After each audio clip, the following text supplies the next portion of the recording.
अहंकार की कार से उतर जाओ, विनम्रता के विमान पर बैठ जाओ, मोक्ष की मंजिल दूर नहीं है। राजस्थान में एक गांव में मैं सत्संग कर रहा था। गांव के लोग मेरे पास कुछ बैठे थे, तो मैंने एक सज्जन से पूछा, तुम्हारे पास में कार है? तो बोला हाँ कार है। दूसरे से पूछा मैंने, कार है? बोले कार नहीं लेकिन संस्कार है। तीसरे से पूछा तेरे पास? बोले ना कार है ना संस्कार है लेकिन अहंकार तो है। ये कार वालों को भी समझता कुछ नहीं। चौथे से पूछा तेरे पास? बोले ना कार है ना संस्कार है ना अहंकार है लेकिन जिंदगी पूरी बेकार है, बर्बाद हो गई।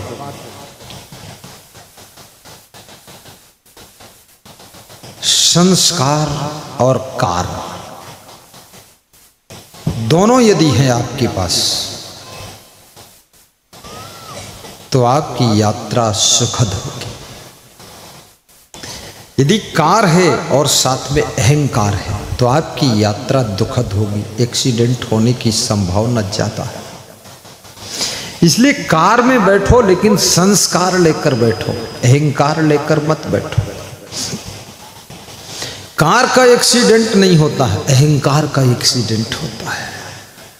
अहंकार में लोग जब तेज कार दौड़ाते हैं तब एक्सीडेंट होता है। किसी गाड़ी को बहुत तेज दौड़ाना बुद्धिमानी नहीं है। गाड़ी हमेशा आराम से चलाए। राजस्थान के एक सज्जन अपनी मां को लेकर गोवर्धन परिक्रमा जा रहे थे। रास्ते में कार को इतना तेज उछाला ब्रेकर पर कि उनकी मां की कमर ही उखड़ गई। जाना तो गोवर्धन परिक्रमा, चले गए हॉस्पिटल। 6 महीने में मां की कमर ठीक हुई। कितने लोग मोटरसाइकिल चलाते हैं, पत्नी गिर जाती है, धने में वो निकल जाते ऊंचे हरा, वहां देखते हैं पत्नी नहीं है, फोन आता है खोपड़ी फूट गई यहां पड़ी। ये पत्नी कोई गठरी नहीं है। थोड़ा संभल कर चलाइए, धीरे चलाइए, शांति से चलाइए। और बहुत दौड़ने से भी सोच लो तुम कुछ खास मिलने वाला कुछ नहीं मिलेगा।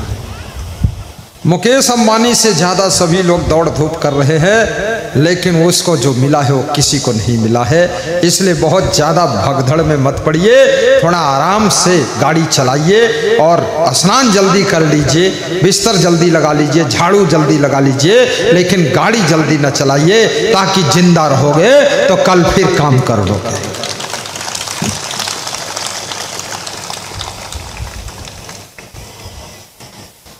जिंदगी को बेकार भी मत कीजिए। अहंकार दुखदाई है, शांति नहीं मिलती अहंकार करने वालों को। एक छोटी कथा सुनाता हूं, स्टोरी है, बहुत प्यारी है। एक राजकुमार जंगल की सैर करने गया। मूडी राजकुमार था। कितने लोग मूडी डूडी होते हैं, विवेक से नहीं चलते हैं, मूडी।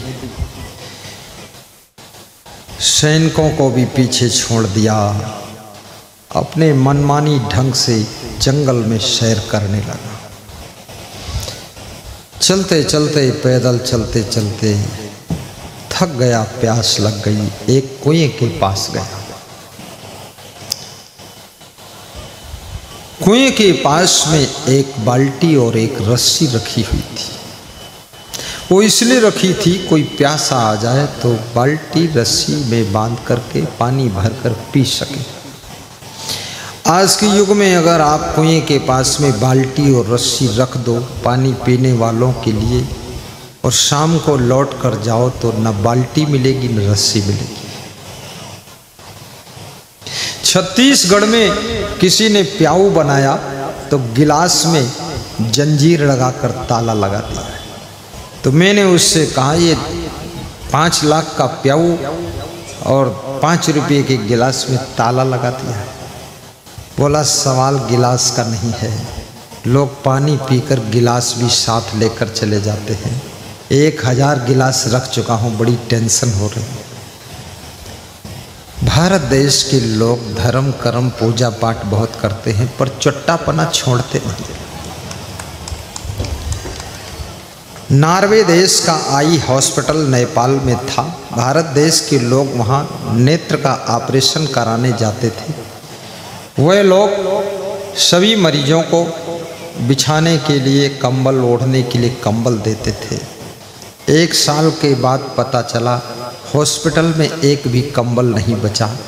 भारत के लोग कंबल भी लेकर घर चले आए। अभी आंख बनवाने गए थे और चोरी करके लाए। कुंभ मेला में कितने साधुओं के कैंपों में भी रजाई गद्दा लोग चुरा ले गए। रात भर सोए भी उस पर, सवेरे उठा के ले गए। ये चोरी सेवा करने वालों के मनोबल को कमजोर कर देती है। कृपया किसी कैंप में जाइए, कुंभ में जाइए, किसी साधु संत के यहाँ भंडारा खाइए। शास्त्रों में लिखा है फ्री में भंडारा नहीं खाना चाहिए। जो फ्री में भंडारा खाते हैं उनका पुण्य क्षीण होता है, पुण्य खर्च हो जाता है। और जो भंडारा में कुछ दान देकर भंडारा खाते हैं उनका पुण्य डबल हो जाता है, उनका पुण्य डबल हो जाता है। सेवा का भाव होना चाहिए। तो राजकुमार प्यासा था, मन में सोचता पानी पीऊं। रस्सी उठाया, बाल्टी से बांधा और पानी भरने के लिए चला। तो मन में ख्याल आ गया कि मैं तो राजा का बेटा रायजादा हूँ, मैं कुएं से पानी कैसे भर सकता। अहंकार आ गया, बिना पानी भरे किनारे बैठ गया कि कोई और आएगा, पानी भरेगा, पिलाएगा। तब तक मंत्री का बेटा भी जंगल की सैर करने आया था, उसको भी प्यास लगी। चलते चलते वो भी उसी कुएं के पास आ गया। मंत्री के बेटे को देखकर राजकुमार ने कहा आइए आइए आइए, पानी भरिए, पिलाइए, पीजिए, बहुत बड़ा पुण्य होगा। मंत्री के बेटे ने कहा ये आपको ज्ञान है कि पानी पिलाने से पुण्य होता है, तो आप भरिए, हमको पिलाइए और आप पुण्य ले लीजिए। राजकुमार ने कहा मैं तो राजा का बेटा रायजादा हूँ, इसलिए पानी भरकर नहीं पी सकता, पानी भरना तो कहर काम है। मंत्री के बेटे ने कहा आप राजा के बेटे रायजादा हैं, मैं मंत्री का बेटा मंत्री ज़्यादा हूँ, मैं भी पानी नहीं भर सकता, ये तो कहरों का काम है। दोनों अहंकारी एक साथ बैठे हुए हैं, तीसरे का इंतजार कर रहे हैं। तब तक एक तीसरा व्यक्ति अमीरों का बेटा पहुंचा। प्यासा है। पहुंचते ही मंत्री और राजकुमार के बेटे ने कहा आइए, पानी भरिए, पिलाइए, पुण्य कमाइए। तो उसने कहा आप लोग ये पुण्य क्यों नहीं लेते हैं, आप भरिए, आप पिलाइए, आप पुण्य लीजिए। जैसा को तैसा मिले मिले, नीच को नीच, अब पानी में पानी मिले मिले, कीच में कीच। अहंकारी को अहंकारी ही मिल रहा है। राजा के बेटे ने कहा मैं राजा का बेटा रायजादा हूँ, इसलिए पानी नहीं भर सकता। मंत्री के बेटे ने कहा मैं मंत्री का बेटा मंत्री ज़्यादा हूँ, इसलिए पानी नहीं भर सकता। तो तीसरा मैं अमीरों का बेटा अमीर ज़्यादा हूँ, इसलिए मैं भी पानी नहीं भर सकता। तीनों प्यासे इकट्ठे एक साथ बैठ गए। तीनों अहंकारी हैं। अमीर ज़्यादा, राय ज़्यादा, मंत्री ज़्यादा होने का अहंकार है। चौथे का इंतजार है। प्यास बढ़ती जा रही है। तब तक एक चौथा व्यक्ति आ गया। चौथे को देखकर तीनों ने कहा आओ आओ आओ, पानी भरो, पिलाओ, पुण्य कमाओ। चौथा मुस्कुराया और बोला आप लोग ये पुण्य स्वयं क्यों नहीं कमाते, तुम भरो पानी, हमको पिला दो। तीनों ने कहा मैं राजा का बेटा रायजादा हूँ, इसलिए पानी नहीं भर सकता। दूसरा बोला मंत्री का बेटा मंत्री ज़्यादा हूँ, इसलिए पानी नहीं भर सकता। तीसरा बोला मैं अमीरों का बेटा अमीर ज़्यादा हूँ, इसलिए पानी नहीं भर सकता। तो चौथा बोला धन्यवाद। उसने बाल्टी उठाई, रस्सी उसमें बांधा और पानी भरा और पिया और फिर बाल्टी में लात की ठोकर मारा और कहा आप राय ज़्यादा हो, आप मंत्री ज़्यादा हो, आप अमीर ज़्यादा हो, और मैं कौन हूँ? मैं हूँ पक्का हराम ज़्यादा।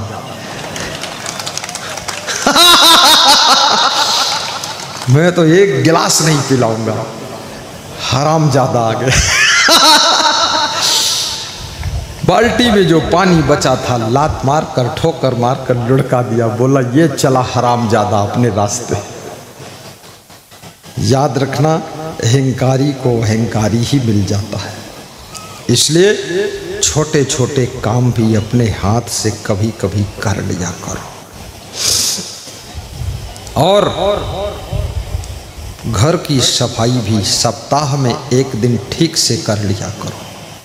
जो बेटियां गृह विज्ञान पढ़ती हैं उसमें बताया जाता है कि नित्य क्या क्या सफाई करना चाहिए, साप्ताहिक क्या क्या करना चाहिए, मासिक में क्या क्या सफाई करना चाहिए।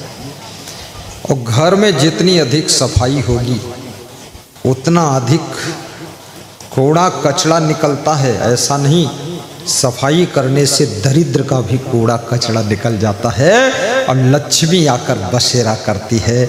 इसलिए खूब सफाई किया करो।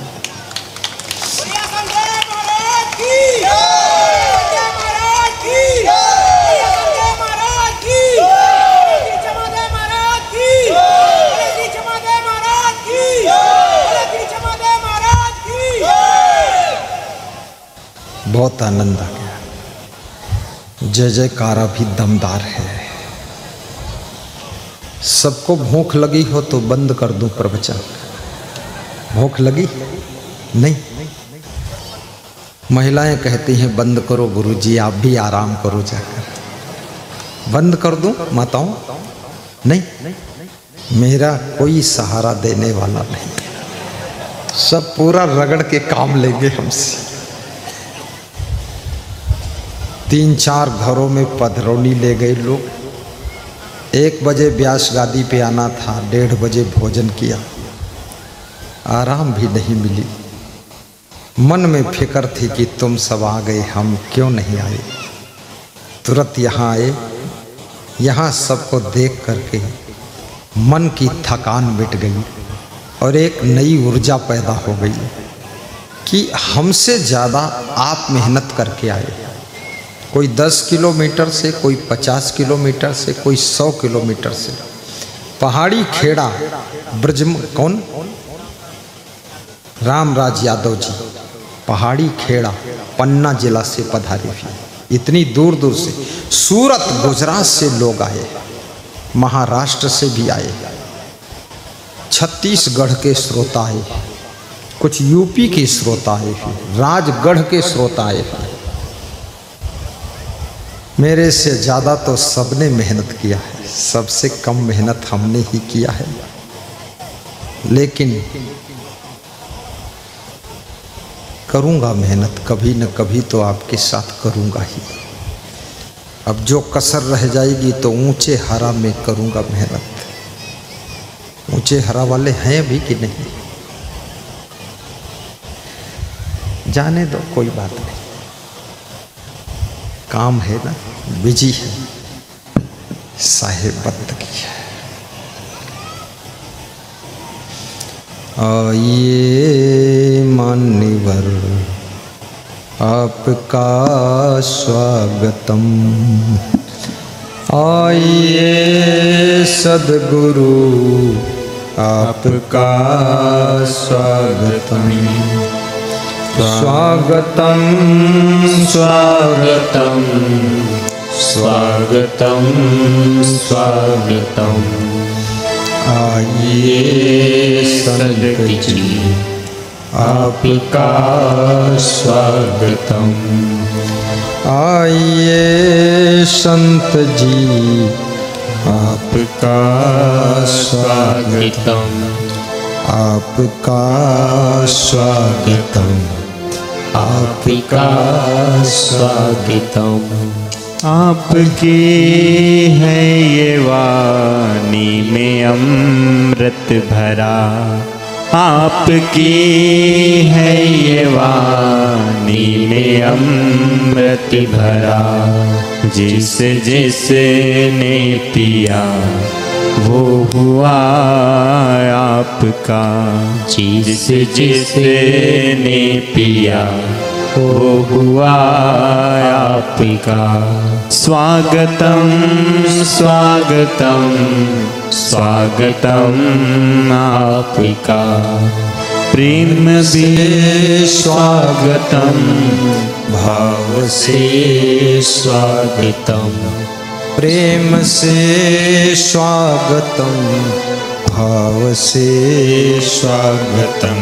हे भक्त जी आपका स्वागतम। आइए भक्त जी आपका स्वागतम। स्वागतम भगवान श्री कृष्ण स्वागतम स्वागतम। सदगुरु कबीर 5 बातें बता रहे। आपात जय हरि भजय। नख सिख तजय विकार। सब जीवन से निर्वैर रहे। साधु मता है सार। लास्ट में जो भगवान कृष्ण अहंकार की बात करते हैं कि निर्ममो निरहंकार। कबीर साहब फर्स्ट में वही बात करते हैं आपात जय।